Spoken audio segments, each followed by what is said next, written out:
Welcome.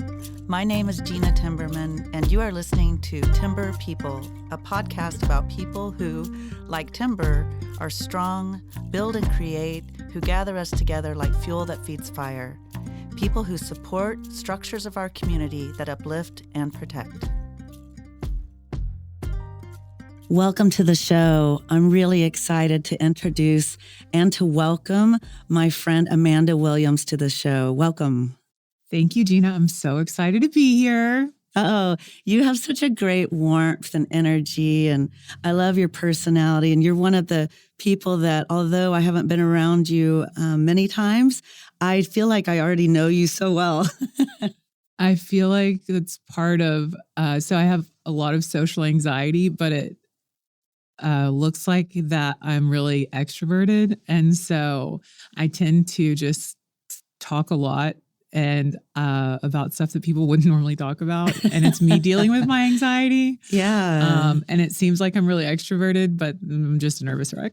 Well, you know, the first step in confronting anxiety, at least from my experience, is just getting out of the house. Sometimes I get social anxiety about just getting out and about, and then once I'm in it, I'm having the best time. And also, like, you have this smile that's welcoming. So no matter what you're talking about, I'm sure that people are enjoying the conversation. Oh, yeah. Thank you. And I know the listeners will enjoy the conversation today. You have really interesting presence and history. As you've shared with me, you're Northern Arapaho and Southern Cheyenne. Yes. You've grown up in Oklahoma, right? Yeah. So I am an enrolled member of the Cheyenne Arapaho Tribes. I grew up Pentecostal. So we were like raised away from kind of traditions and stuff. Mm-hmm. And so whenever I was older, I went back to the tribe and went back to my family. My dad wasn't around, so I got really close with my Uncle Merlin Little Thunder. He's an artist. He's Southern Cheyenne. So I started attending Southern Cheyenne Sundance with my family. And then my dad came back around over the last few years, and he's doing really well, and we have a good relationship. So this year I'm going to Northern Arapaho Sundance with him, and I'm excited about it. It's different. Well, he's a great artist and a great individual, and I know you'll have a great adventure with him, I'm sure. Oh, yeah. Thank you. And I actually grew up in Sulphur, Oklahoma. So I grew up in Chickasaw country. So people often think that I'm Chickasaw, mm-hmm. but I'm not. That is a great community. And I know that you're working in Indian country. I know that you are working with the Bureau of Indian Affairs as an administrative specialist in the Office of Trust Services. Is that correct? Yes. So I have been with the Bureau for almost 8 years. I started in Nashville at the Eastern region. I worked at Osage Agency in Pawhuska for a while. Right. And then I went back to Eastern region, and now I'm with Central Office. So I like to say that I've worked in all of the different offices, so I appreciate them all differently. And most listeners may know, but the Bureau of Indian Affairs is the U.S. federal agency within the Department of Interior that is tasked with carrying out the responsibility to protect and improve the trust assets of American Indian people, tribes, and the Alaska Native indigenous populations. Yes. So Indian Affairs is actually one of the oldest government agencies. It started out in the War Department, and part of history that I think it's important to talk about that we aren't always proud of is that it is under the Department of the Interior, mm-hmm. because at one point Native Americans were wards of the government, right. but also the tied to trust land. So Department of Interior takes care of all the land and trust across the United States. So Trust Services deals with all of that. And yeah, it's kind of a sobering fact to point out why Indian Affairs is under mm-hmm. the Department of the Interior. But I think it's important to acknowledge, and I think we're at a really good point in history where over the last 20 years, there's been more tribal feedback and consultations. And now we have Deb Holland, who's the first Native secretary. Yeah. And then Indian Affairs Assistant Secretary Brian Newland's great. So we're at a really good place in history to be working in Indian Affairs. And I'm grateful that for the first time in American history, tribes have an opportunity to affect the policy that governs them, basically. Absolutely. And to know that there are Native people that, and seeing friends and seeing respected people in our community that are representing on behalf of Indian Affairs, that outreach and that engagement that is so important for those relationships, government to government. Yeah. And I always say that it's important to, one thing that I do is outreach and recruitment for the future workforce of Indian Affairs. And I always say that it's important to hire people to work for Indian Affairs who grew up in Indian country and see the effects of the policies on the people that we serve.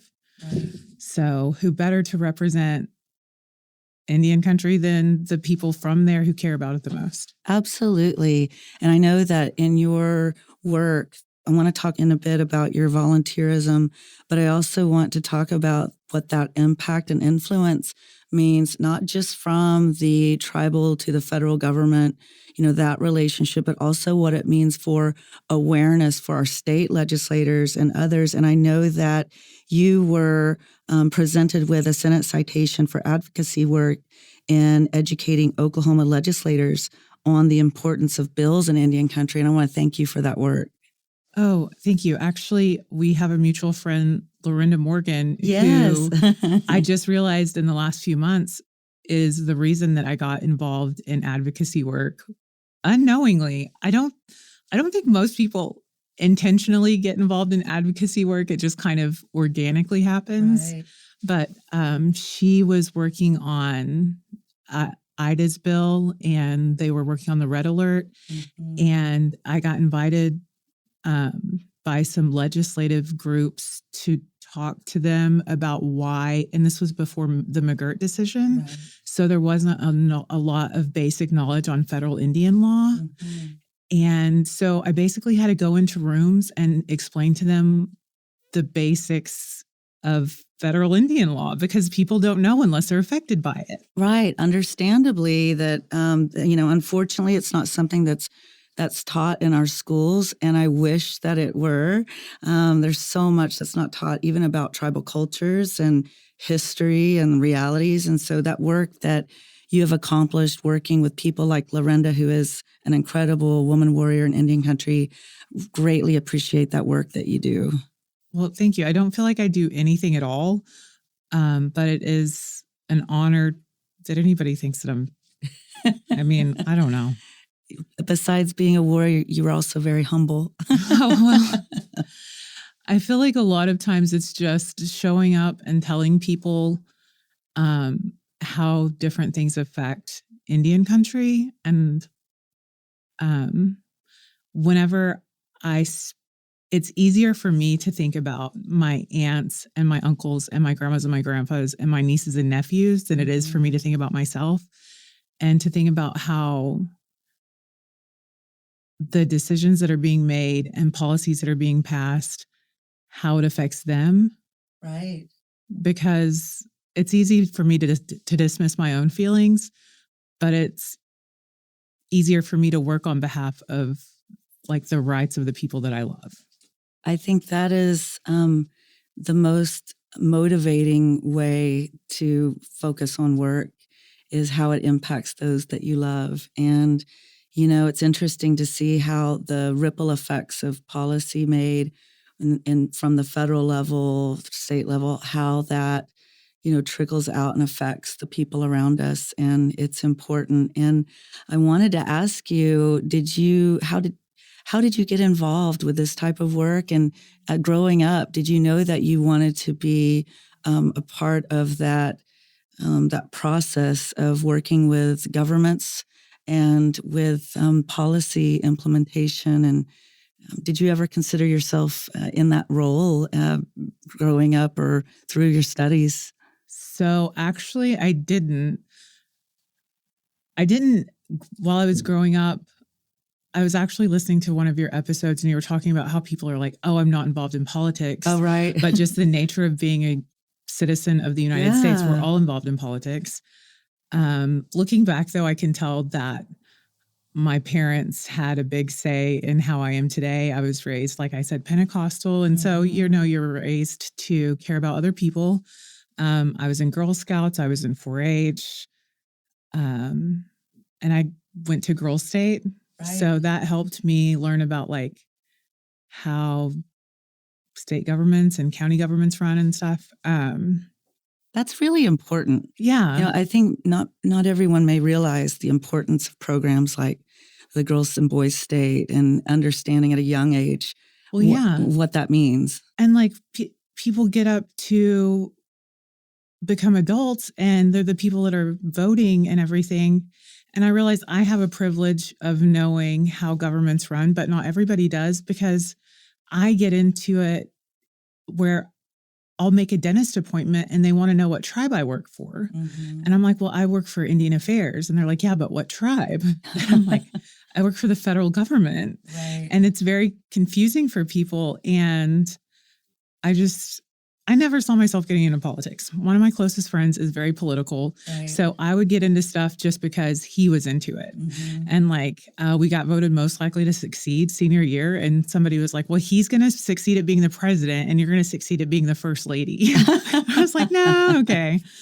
But I think just having a lot of people around me who were involved in politics, and I was raised just to believe that like, the state capitol is the people's house, like the U.S. Capitol, like everybody has a right to be there and everybody has a right to say things. So I was raised to where that was like always attainable. I'm not the best I don't see myself as the best at doing outreach and just talking to people. I always say schmoozing. I'm not super great at schmoozing. So I never really saw myself as a political or anything like that, but I care deeply about laws that affect Indian country. I care about prison reform, just stuff that like has affected people around me, and like homelessness. I don't know. There's a bunch of stuff that I care about just because I've seen it firsthand, right. And my life has been affected by it in different ways. And like I said, I was raised to believe that like you contact your legislators, you have a right to be where decisions are being made. Absolutely. And to voice your opinion. And that's a privilege too. But I just kind of fell into it.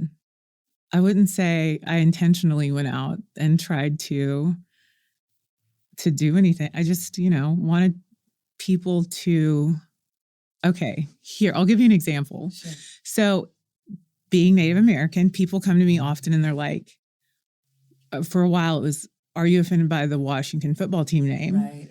And I'm, I was young and it was kind of embarrassing for me because whenever I was in first grade, my parents were on Oprah. Oh, wow. And they were on Oprah about racism in 1992. And they were on there with Michael Haney and some other people. But they were talking about, first of all, it's embarrassing whenever you're in first grade. And like, that was the first time that I realized my parents were different, that my mom, because my mom's like blonde hair, blue eyes. Mm-hmm. She's like Irish, very like Northern European. And my dad is full Cheyenne Arapaho. Mm-hmm. And like, obviously my dad is brown and my mom is not brown, right. But it never occurred to me that they were different. Yeah. And so in first grade, I'm learning about how to be alive. And then all of a sudden, my parents are different races, and that's unusual. And then like people are like I learned about racism in the first grade because of people talking to my parents about this stuff. And that was like very embarrassing for me for a long time. But one of the things that they were talking about in 1992 was the Washington football team name and the tomahawk chop and all of the stuff that we're still talking about today. And it's insane to me. Yeah. So whenever I got older, people would ask me questions like, what's my opinion on the Washington football team name? Which I didn't have an opinion. So like I go and talk to my loved ones and I'm like, hey, And then I became educated about it.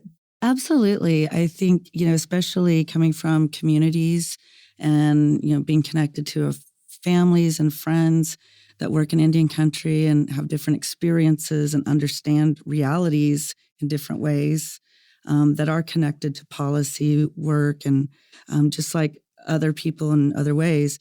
It's important to learn to educate yourself and to be aware and to have a voice. And you have done that, and you have a voice in your personal life and in work, which is important. Thank you. I do typically whenever I'm speaking to like a group, especially if it's about Native issues or something, I always have a disclaimer, which, we have a disclaimer for work where this isn't I don't express the views of the United States government, just of myself. But I always try to say, like, I'm here speaking on behalf of myself. I'm a Cheyenne Arapaho female, and my experience is different than that of my brothers and my dad's. So I only speak on behalf of myself. Yeah. And I think that's important because, you get people that go out and they're like, well, I'm an enrolled member of a tribe and I'm not offended. And that's fine. You don't have to be offended by something. Right. But you also can't look to one person and assume that they speak for everyone. Absolutely. That happens so much. Especially in Indian country. Absolutely. So, I know you've taken that voice for advocacy, and I know you're very busy with work. I know you use a lot of valuable time in your volunteer work, and you are a tribal community liaison for the Department of Human Services, which is really important. Oh, yeah. So, whenever I was talking to the groups about legislative affairs, I kind of made some contacts. And then at that time I was living in Tennessee. So I'd come back to speak to people about the legislation that was being presented and eventually passed. But whenever some of them found out I was moving back to Oklahoma, they asked me to be on the Council for Aging and Adult Protective Services. And they hadn't had a Native American liaison, community member, community liaison for a while. Right. So I was appointed to that by Justin Brown a couple of years ago, whenever he was the Secretary of Health. Is it Health? No, Secretary of Human Services. And over the last year, we've been working on the Oklahoma Multi-Sector Plan for Aging. Oh, wow. Which aging Oklahomans will outnumber all of the other demographics in Oklahoma. And so we're planning for the next 10 years for people to be aging in Oklahoma. So we're kind of presenting that right now. But during that process, they brought us different sections of the plan, and they would ask if we had any feedback. And so one thing was, we went to community members, and so many of these people are uninsured. And I said, well, did you ask them if they're Native and if they receive healthcare from IHS? Right. Because a lot of people in Native communities go to IHS, but they don't consider that insurance. And you wouldn't necessarily call them uninsured. Right. And so it's stuff like that, sitting in rooms with people and saying, well, have you considered this? Because unless you grow up going to IHS and are familiar with how that process works, then you don't know that it's healthcare, especially growing up in Chickasaw country, the Chickasaw Nation Medical Center. I would rather go to the hospital there than almost anywhere else in Oklahoma. Right. They take great care of their citizens and their community members. But you don't have to have insurance to go there if you're Native. And most people wouldn't say, oh, I'm uninsured. Right. That's an important point. It also really brings out or highlights that value that many people may not really think about, the value and benefit of the presence of tribes in the state, of alleviating medical needs for demographic, and the roads and educational opportunities that are afforded by tribes and their commitment to their citizens and to the communities around them. Oh, right. I jokingly say, especially because I grew up in Sulphur, that the Oklahoma state flag should say sponsored by the Chickasaw Nation, which that's just because I grew up in Chickasaw territory, because I know the tribes do a lot for the communities around them. Cheyenne Arapahos are one of the largest employers in northwestern Oklahoma. Right. So many tribes. Look at what the Northeast, like the 9 tribes of Ottawa County, Choctaw Nation, Cherokee Nation, like all over the state, the Potawatomi, Citizen Potawatomi Nation, Shawnee, that largest employer in their county. Like really, if you really bring that out, it's really profound, that impact. Well, and I don't think I realized until I was working at Osage Agency how much funding schools get from having a higher population of Native kids too, and different stuff like that. And I think that the communities, they genuinely don't know how much funding people get or not people, but counties and states get from tribes. Right. Because for infrastructure, roads, water, everything. Especially whenever a couple of years ago when they were having educational shortfalls for the schools, and the tribe stepped in and they said, hey, we'll help you. Right. And I think something that a lot of Oklahomans take for granted is that tribes don't owe anything to the general public. And that's just something that they do because they're able to. Right. His partnerships and contributions are important. I know that you are on the board at Red Earth. And so you've been involved in many different aspects of Indian country. And I know that can be a fun board to be a part of. And I always enjoy the activities and events that are put on by their board members and community, and with the festival and everything. So thank you for your service. Oh, listen, it is my personal goal on the board to bring the powwow back. So hopefully we'll see that in the next couple of years. It's great. It's great work. And volunteering when you're in that full-time position that you're, working in now, it isn't always easy. And it's also fun and important to take part in our social activities. And it's been really great to be with you socially too. And we have so many friends in common. Yeah. Well, and that's the thing about Oklahoma. And I've said Indian country so many times during this, but Indian country is so small. It is. So, first of all, you have to be careful what you say because everybody's somebody's cousin. Right. And then secondly, you're going to run into somebody further down the road.